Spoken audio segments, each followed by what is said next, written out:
أبي هريرة رضي الله تعالى عنه قال رسول الله صلى الله عليه وسلم أرأيتم لو أن نهرا بباب أحدكم يغتسل منه كل يوم 5 مرات هل يبقى من درنه شيء رسول خدا সাল্লাল্লাহু আলাইহি ওয়াসাল্লাম সাহাবীদেরকে উদ্দেশ্য করে বলতেছেন, হে আমার সাহাবীরা, তোমরা কি মতামত দাও? যদি কোনো একজন মানুষের বাড়ির সামনে ঘরের দরজায় যদি একটি নহর থাকে, যদি গোসলখানা থাকে, আর যদি ওই ব্যক্তি প্রত্যেকদিন 5 বার ওই গোসলখানার মধ্যে গোসল করে, তাহলে ওই ব্যক্তির শরীরে কোনো ময়লা আবর্জনা অবশিষ্ট থাকবে কিনা? قالوا صحابي بلوا يا رسول الله لا يبقى من درنه شيء ওই ব্যক্তির শরীরে বিন্দু মাত্র ময়লা আবর্জনা অবশিষ্ট থাকবে না। قال رسول الله صلى الله عليه وسلم ذلك مثل الصلوات الخمس يمحو الله بهن الخطايا 5 ওয়াক্ত নামাজের দৃষ্টান্ত এরকম, অর্থাৎ যদি কোনো মানুষ দিনে 5 ওয়াক্ত নামাজ আদায় করে, আল্লাহ জাল্লা শানুহু ওয়া আম্মা নাওয়ালুহু তার সমস্ত গুনাহগুলোকে মুছে দেয়, maaf করে দেয়। আজকে আমি আপনাদের সম্মুখে কোরআনুল কারীমের পরিচয় এবং কোরআনুল কারীম নাজিল হওয়ার উদ্দেশ্য সম্পর্কে তাফসীর করব ইনশাআল্লাহ। এই বিষয়টা আমরা কোরআনুল কারীমকে জিজ্ঞাসা করে করে আমরা বিষয়টা সুন্দরভাবে বুঝতে পারবো। এজন্য আমরা প্রথমে কোরআনুল কারীমকে জিজ্ঞাসা করব, ওহো কোরআন, তোমার নাম কি? এবার কোরআন সুন্দরভাবে জবাব দেয়, বাল হুয়া কুরআনুম মাজিদ بل هو قرآن مجيد। কোরআন বলে কোরআনের নাম হলো কুরআনুম মাজিদ। এবার কোরআনকে জিজ্ঞাসা করলাম, হো কোরআন, তোমার বাড়ি কোথায়? তুমি কোথায় থেকে দুনিয়ার বুকে এসেছো? কোরআন তার ভাষায় জবাব দেয়, ফি লাওহিম মাহফুজ في لوح محفوظ। কোরআন বলে কোরআনের বাড়ি হলো লাহু মাহফুজের মধ্যে। এবার কোরআনকে জিজ্ঞাসা করলাম, হো কোরআন, তোমাকে কে নাজিল করেছে? তুমি কার পক্ষ থেকে নাজিল হয়েছো? কোরআন তার ভাষায় জবাব দেয়, তানজিলুম মির রাব্বিল আলামিন তানজিলুম মির রাব্বিল আলামিন। সমগ্র জাহানের বিশ্ব প্রতিপালক আল্লাহ তাআলার পক্ষ থেকে আমি কোরআনকে নাজিল করা হয়েছে। পুনরায় কোরআনকে জিজ্ঞাসা করলাম, হো কোরআন, তুমি কার উপরে নাজিল হয়েছো? কোরআন বেসাক্তা জবাব দেয়, নুজিলা আলা মুহাম্মাদ সাল্লাল্লাহু আলাইহি ওয়াসাল্লাম নুজিলা আলা মুহাম্মাদ মুহাম্মদ সাল্লাল্লাহু আলাইহি ওয়াসাল্লামের উপরে আমাকে নাজিল করা হয়েছে। আবার কোরআনকে জিজ্ঞাসা করলাম, ও কোরআন, তোমাকে আল্লাহ তাআলা নাজিল করেছে, মুহাম্মদ সাল্লাল্লাহু আলাইহি ওয়াসাল্লামের উপর নাজিল করা হয়েছে। এবার আমার প্রশ্ন হলো, আল্লাহ তাআলার কাছ থেকে নবী মুহাম্মদ সাল্লাল্লাহু আলাইহি ওয়াসাল্লামের কাছে কে নিয়ে এসেছে? এবার কোরআন তার ভাষায় জবাব দেয়, নাযালা বিহির রূহুল আমিন। হযরত জিবরাইল আলাইহিস সালাতু ওয়াস সালাম আল্লাহ তাআলার কাছ থেকে নবী মুহাম্মদ সাল্লাল্লাহু আলাইহি ওয়াসাল্লামের কাছে নিয়ে এসেছে। এবার কোরআনকে জিজ্ঞাসা করলাম, ও কোরআন, তুমি কোন মাসে নাজিল হয়েছো, কোন সময় নাজিল হয়েছো? কোরআন বেসাক্তা জবাব দেয়, শাহরু রমাদান الذي أنزل فيه القرآن কুরআন বলে পবিত্র রমাদান মাসে আমি কোরআনকে নাজিল করা হয়েছে। কোরআন আবার জবাব দেয়, শুধুমাত্র রমজান মাসে নয়, রমজান মাসের মধ্যে সবচেয়ে ফজিলতপূর্ণ রজনী লাইলাতুল কদরে আল্লাহ তাআলা আমি কোরআনকে নাজিল করেছে।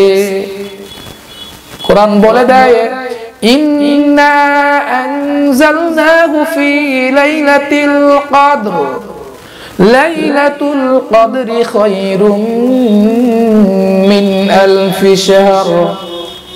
কোরআন বলে আল্লাহ জাল্লা শানুহু ওয়া আম্মা নাওয়ালুহু আমি কোরআনকে লাইলাতুল কদর সবচেয়ে ফজিলতপূর্ণ রজনীতে আল্লাহ তাআলা আমাকে নাজিল করেছে।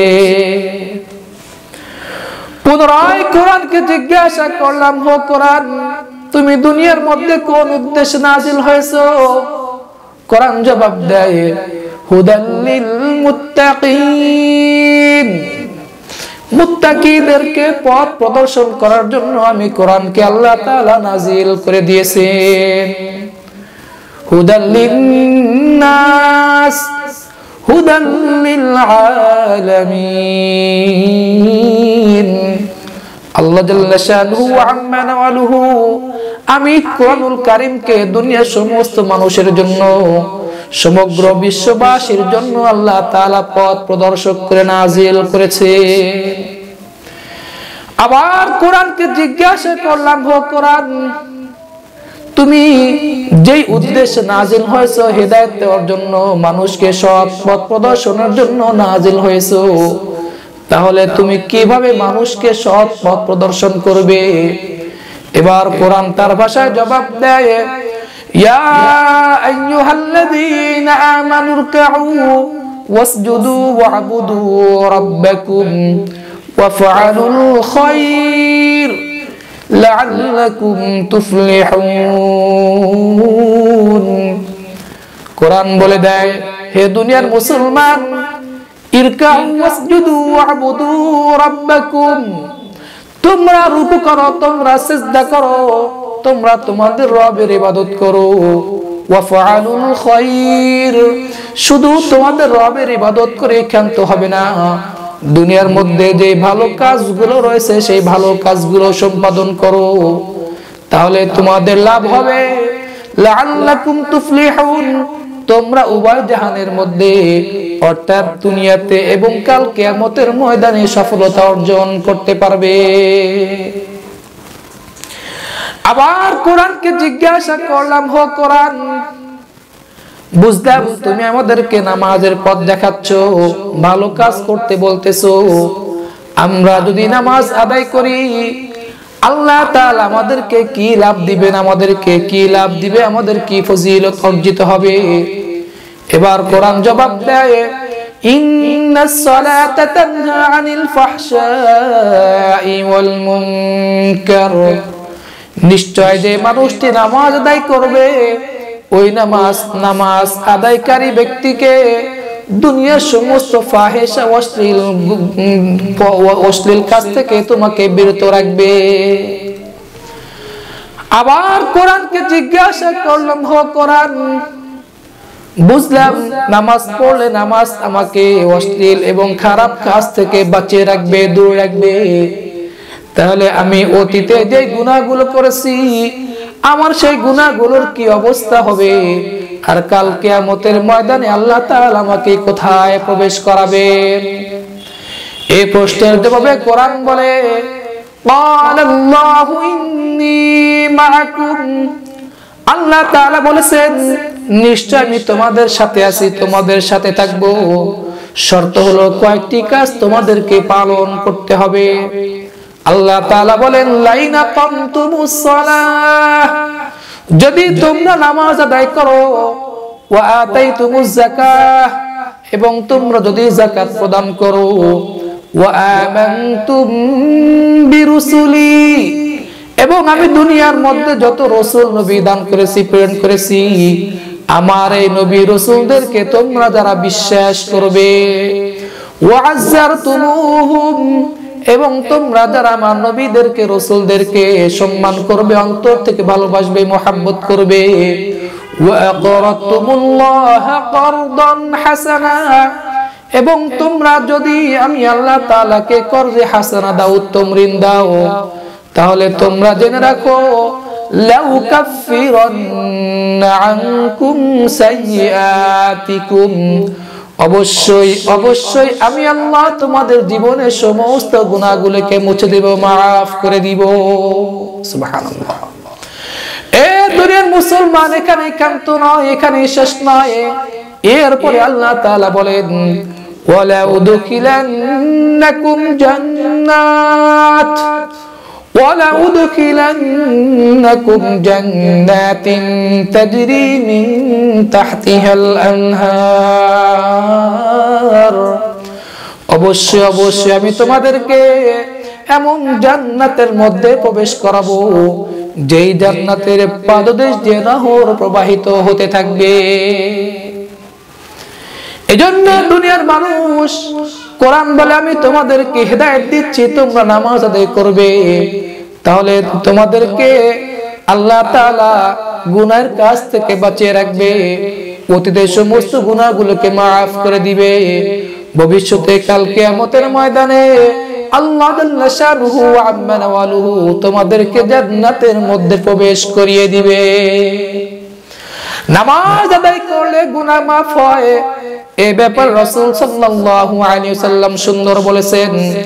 عن أبي هريرة رضي الله تعالى عنه قال قال رسول الله صلى الله عليه وسلم أرأيتم لو أن نهرا بباب أحدكم يغتسل منه كل يوم 5 مرات هل يبقى من درنه شيء।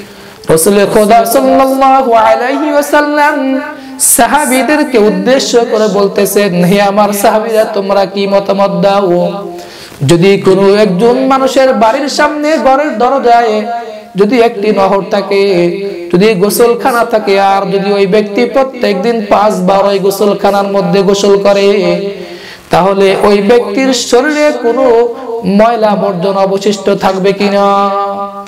قالوا সাহাবীরা বলল, ইয়া রাসূলুল্লাহ লা ইয়াবকা মিন দারনিহি শাই, ওই ব্যক্তির শরীরে বিন্দু মাত্র ময়লা বর্জন অবশিষ্ট থাকবে না। قال رسول الله صلى الله عليه وسلم فذلك مثل الصلوات الخمس يمحو الله بهن الخطايا। 5 ওয়াক্ত নামাজের দৃষ্টান্ত এরকম, অর্থাৎ যদি কোনো মানুষ দিনে 5 ওয়াক্ত নামাজ আদায় করে, আল্লাহ জাল্লা শানুহু ওয়া আম্মা নাওয়ালুহু তার সমস্ত গুনাহগুলোকে মুছে দেয়, maaf করে দেয়।